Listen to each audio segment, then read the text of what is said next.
Hi guys! So for today's vlog, nagyaya si G-Style na pumunta sa On Store sa Ginza dahil nag-open sila ng kanilang flagship.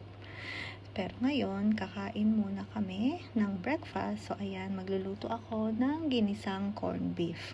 So ayan, nag-start na akong maghiwa ng garlic. And then, ayan, inopen ko na yung corned beef natin. So, ingat lang guys sa pagbubukas ng corned beef dahil ito ay napaka-sharp. Yan, yung mismong niya lalagyan. So, dahan-dahan, ayan, nabitawan ko na nga guys. And then, ayan, mag-init lang tayo ng cooking oil. So, vegetable oil yung ginagamit namin. So, ayan. Igigisa na natin yan guys. Aantayin lang din nating maging golden brown yung garlic, and then susunod na natin yung onions, and then ayan na, luto ng ating ginisang corned beef. At sinunod ko na rin itong fried eggs. So, dalawa kay G-Style and then kay Jiro isa. Bali, tig-isa kami ni Jiro. So, ayan na itsura ng ating fried eggs pagluto na. So, ayan. Nilalagay ko talaga sa paper towel para ma-absorb yung oil. So, tara na. Kain na tayo, guys. So, tinawag ko na sila G-Style at si Kuya Jiro para kumain. Ayan. At napansin nyo kung nagustuhan nyo yung aking t-shirt. Yan. Matagal na yung t-shirt kong yan. Ayan. Gustong-gusto ko yung t-shirt na yan. And then, ayan, meron din tayong watermelon. Kahit na medyo malamig na kaya, pero syempre, paborito natin yan. Buti nga may nabili pa si G-Style na watermelon. Ayan, tara, kain tayo guys.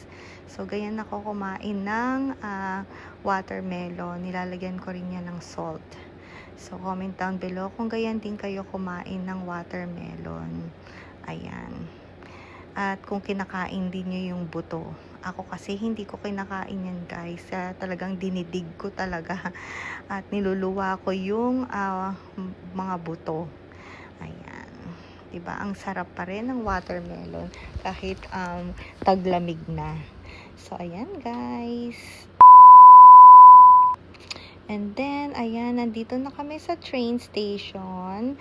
So, papunta na kami sa Ginza. Ayan, tingnan nyo naman, kahit umuulan, talagang susugod kami sa Ginza. Ayan, para bumili ng shoes. Dahil nga, paborito ni G-Style magbibili ng shoes, kahit madami na siyang shoes. Talagang yun ang kanyang weakness, guys. So, ayan. So, muulan yan guys. So, nagdala naman kami ng payong ni G-Style. So, tig-isa kami. So, ayun, naantay ko lang si G-Style. Nagpunta lang siya ng toilet. So, nandito na kami. Ayan. Ito yung kanilang inopen na na store. Bali, flagship to ng sa Ginza. Ayan, napakalaki niya guys. At napakadaming tao. So, ayan, si G-Style pinipicturan at binivideo niya. At syempre, ako din. Ayan. So, newly open lang to recently sa Ginza guys. So, ayan. Ganyan yung itsura sa harap ng At syempre, ayan na yung mga shoes nila. Napakadaming styles. At for sure, meron kaming size dito. Lalo na si G-Style. So, hindi ko lang alam kung ano yung pinakamalaki nilang size dito. Ayan. Pero sa 9.5 meron sila guys. Ayan, tingnan nyo yung mga kanilang shoes, napakadami. At syempre, pwede nyo rin naman yung i-try. Ayan, ayan, tingnan nyo, napakadami. Kaya nga minsan, parang hindi mo na alam kung ano yung bibilin mo dahil lahat sila magaganda. At si G-Style mahilig talaga sa white color. Ayan, kaya dito sa bahay, marami kaming color white na shoes niya. At ito yung nagugustuhan din niya na bilhin. Pero syempre titingin pa kami baka mas marami pa dahil nasa first floor pa lang kami. Ayan. So pakita ko lang sa inyo and then akit kami sa taas para makita nyo rin. Ayan, tingnan nyo. Hinawakan na niya yung shoes na gusto niyang bilhin. Ayan. Marami na rin siyang nabiling on na shoes. Pero ito ata talaga yung uso ngayon eh. So, hindi ko lang sure guys kung meron na sa Pilipinas ng on. Ayan. So, nandito kami sa taas. Hindi ko lang din sure kung kids shoes yan. At ayan pa yung iba nilang mga design or style ng mga shoes. Ang dami. Kung ano-anong parang Cloud Plus, merong ganyan. Ayan. Or Cloud Pulse pala. Ayan, may pink. Ayan. Pero may pink na rin akong shoes guys eh. So, talagang nag-iisip din ako kung bibili ako o hindi. Kasi sabi ni G-Style, bumili na rin ako. Total, nandito rin naman na kami. Lagi akong tinatanong ni G-Style kung gusto kong bumili ng shoes. Pero madalas hindi ako bumibili kasi nga tinatamad akong magbitbit. Dahil nga, ayan, hindi namin kasama si Kuya Jiro, kaya magbibitbit kami. Ayan. So, ito pa, yung mga shoes nila. Ayan. So, ano yung gusto ninyo guys dyan? Ano yung nakita ninyong type ninyong bilhin? Ayan. So, ito yung napili ni G-Style. Ayan. So, 9.5 meron sila. So, tinatry ni G-Style. Napakaganda nito guys sa personal. Ayan. At ito naman yung napili ko guys. Ayan. Wala silang size 6 pero 5.5 meron sila. At nag-iisa na lang din. Usually, depende nga sa brand. So, ayan. Tapos na kaming mag-shopping. Bali, yun nga. Sabi ko kanina, depende rin talaga sa brand kung anong size ng paa ko. Naglalaro talaga sa 5.5 at sa 6. Dahil nga may binili rin akong size 6 sa Converse na, ayun nga, malaki. Medyo malaki sa paa ko pero okay lang din naman kasi nga para nakakahinga din yung paa ko lalo na kung lakad ng lakad. Ayan. Bali yung shoes na yon Converse na meron siyang ng CDG. At ayan, pumunta na kami dito sa Yakitori. Malapit ito sa Hooters. Bali, parang across lang siya ng Hooters halos at nasa basement siya. Ayan. So, pangalan niya ay Oreno Yakitori. Ayan, guys. So, dito kami naka-reserve. Bali, magpapa-reserve kayo, guys, dito dahil nga laging maraming tao dito. So, talagang dapat talaga may reservation kayo kasi nga, nung minsan, maswerte na lang din at nung nagpunta kami, meron kaming seat. Dahil nga sabi sa amin, dahil baka pag dumating na yung naka-reserve, baka paalisin kami. Syempre, kung hindi ka pa tapos kumain, paano na kaya yun? So, dumating na rin yung soup na in-order ni G-Style at match naman talaga sa weather. Dahil sabi ko nga kay G-Style ay mag-order ng soup para naman bago kumain ng ibang mga food. So, mainitan muna yung mga sikmura namin at hindi mabigla. So, ayan. So, pinag-uusapan din namin that time yung mga binili naming sapatos. Tig-isa lang naman din kami. Pero yun nga, na-excite si G-Style din dito sa mga in-order niya dahil ayan yung mga yakitori. Ang sarap niyan guys. At ito pa, ayan. Hindi ko alam ang tawag dito guys pero masarap din siya. Lalo na pag nilagyan ng lemon. Ayan.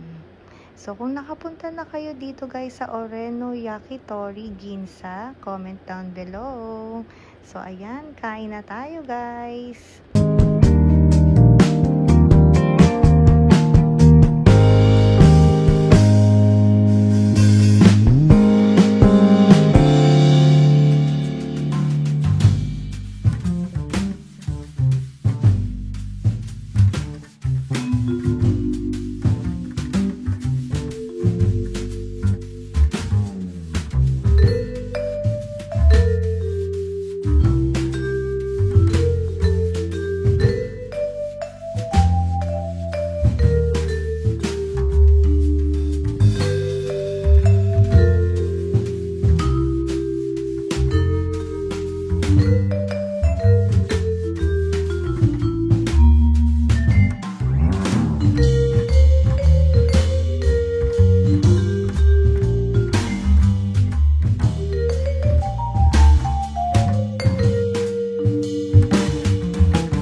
At ito guys, akala ko nung una steak ito, yung pala ay fish.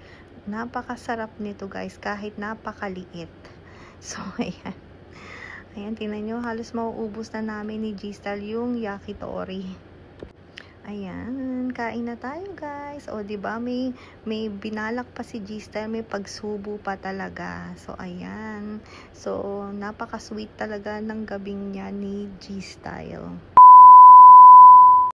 So, ayan, tapos na kami mag-dinner sa Oreno Yakitori. So, nandito na kami sa Asako sa line. And, naantay lang namin yung train na dumating. So, ayan. Parang walang tao, no guys, maski sa kabila. So, maya-maya dadating na rin yung train. So, pero tingnan nyo sa kabila, parang walang tao. So, ayan. At hindi namin napansin ni G-Style na papunta pala tong Haneda. Pero sa tingin ko, Haneda lang talaga ito at kailangan ding mag-transfer sa kabila para papuntang Misakiguchi. So, ayan. Dahil nga, hindi namin napansin, dumire-diretso kami sa Haneda Airport. Ayan. So, tawa kami ng tawa dito ni G-Style kasi nga, tingnan nyo, Haneda Airport Terminal 3. So, usually, Terminal 3 yung unang terminal station. So, ayan. So, hindi namin alam. Dahil nga si G-Style nakatulog sa train at ako naman kasi cellphone ko ay hindi ko napansin na dapat pala bumaba kami sa Kawasaki or sa Kamata at nag-transfer kami ng papuntang Misakiguchi. Ayan, iikot lang kami and then ayan. So, sasakyan namin on the way to Yokohama. So, ayan. Ayan na yung nakalagay na sign nasa sa right side going to Yokohama. So, ayan. Lakad na tayo. So, tinignan ko para sure talagang makakauwi kami ng dire-diretso, guys. So, ayan. So, antay lang natin yung train. So, ayan na. At eto na talaga yung train. Sure na yan talaga makakauwi na kami. Ayan, nakalagay Asako sa line. So, nakauwi na tayo guys at i-unbox na natin itong nabili kong shoes para naman makita ninyo. So, ganyan yung box ng On. At eto na siya. O, diba? Anong masasabi ninyo guys? So, comment down below. Bali, size nito ay 5.5. Dahil nga, sabi ko nga kanina, wala na yung size 6. Pero kasya sa akin yung 5.5. At nag-iisa na lang to guys. Ayan. So, talagang siguro nga maraming bumili nito. Kaya talagang ubos-ubos yung mga size nila. Sinukat ko naman yan guys. Kaya talagang, ayan. Kaya binili ko talaga. So, ayan. Ganyan yung itsura nung box niya. Ayan. And then, ayan, ganyan yung itsura. So, tuwan-tuwa naman ako dahil nga gustong-gusto ko rin tong shoes na to. So, alright guys, thank you guys for watching. See you guys next time. Bye guys!